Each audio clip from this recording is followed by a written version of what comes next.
Today, we're going to check out a VST plugin by a company that I never did a review for in the past, which is Baby Audio, and it's called TAIP, and it's spelled differently too. It's spelled TAIP because it's supposed to have artificial intelligence. We're going to find out if it's good or not. I want to hear from you guys in the comment section. Is it worth your time? Do you like lo-fi plugins or tape saturation plugins? Because it kind of works in that realm. So yeah, that's what we're going to weigh in on today, the hot takes and all of that. So the link will be in the description box if you want to check out a demo version of it. And yeah, let's check it out. Crabtendo. Let's start with trying out some of the presets. I mean, I'm pretty sure that's what everybody wants to hear first, right?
So I've heard enough.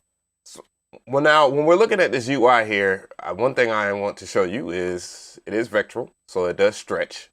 You know, you can stretch it to any size that you want. So this UI is definitely on par with anything that you would use today or expect from a plugin of 2021 or whatever.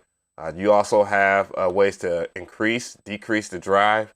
You can reset the whole entire thing too as well. So if you was to mess with the output and you know you want it to be loud, or if that's too loud for you, you can adjust that. You can also change the mix too. You can put it at 50%, parallel it. I don't see anything to where you can, maybe you can, perhaps, no. Well, you can't enter in any of the parameter numbers or anything like that.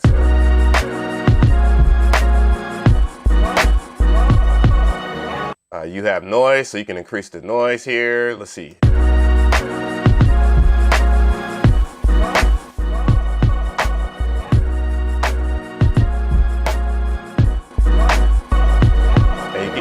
And you can hear that the auto gain is working in the hints of, let's go ahead and go with a deeper mix.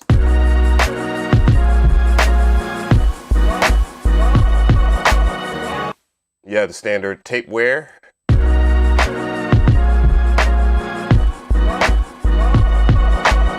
You have glue.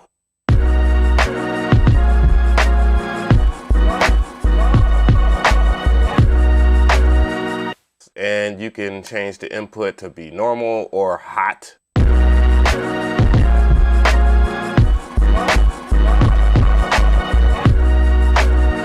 You can change the model of the tape to single or dual.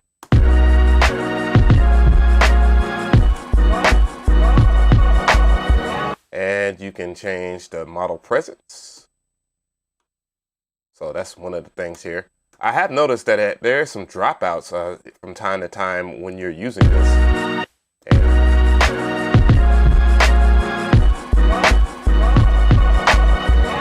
You have high shape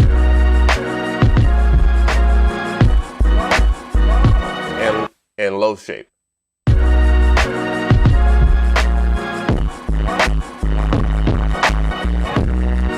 Now, using this on the output, you could tell that, you know, maybe it's too much music, too much information for it to handle. So what I'm going to do here is just remove it. I'm going to go ahead and select none and then go to my drum track. which is right here. And what I'll go ahead and do is solo. And that way we can go and add another instance of it. So let's go ahead and grab another instance of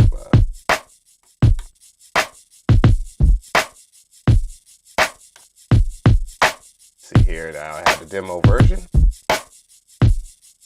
And then we can start to choose other things.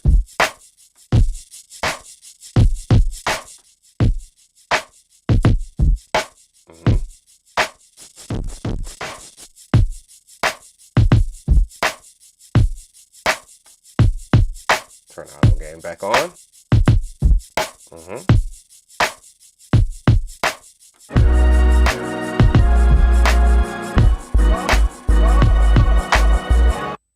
And the reason why I chose to use that on the drums because when you're using tape saturation altogether, it does different things to whatever type of drums that you use. Like you can put this on, like maybe if you have like a trap drum kit or something like that, you can get saturated drums, which is very appropriate for certain styles like funk, or if you're into doing Memphis 1994 style hip hop, then this is a way that you could process your drums to get more of a crunch. And that's kind of common since a lot of that style of music back then was produced on tapes, on 4-track tapes. So that is an idea that I just throw out there. But overall, I like the presence of it. There are other things too. You can change the color of this UI, and I find that to be very interesting. Like if it's too distracting, if it's in white or if you can't see any of the detail, of course, again, you can stretch it out and see more detail. And that's just a good way to look at a simple plugin like this. Now, what I'm curious and what I'm going to find out is how does the AI work on this if this is a AI-driven tape plugin?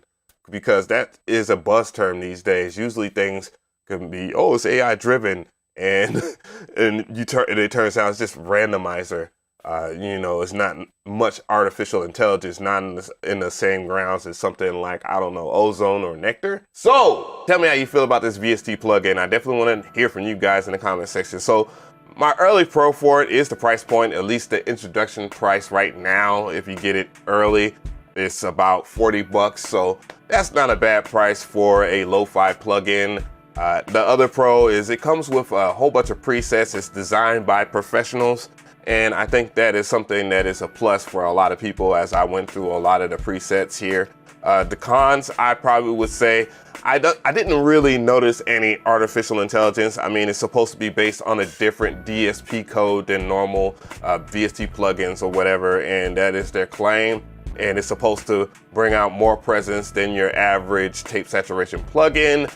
I didn't necessarily notice it, but I did notice that it sounded pretty decent when I was going through all of the parameters, which, by the way, that's one of the bigger pros, I guess, is the whole amount of parameters that you got to twist and change up. And I think the UI looks really nice, and it didn't seem CPU heavy, so that is a plus as well. Do I give this plugin the stamp of approval?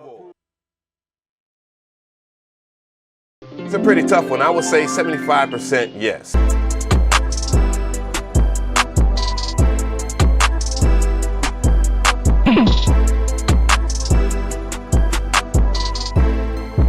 Nintendo.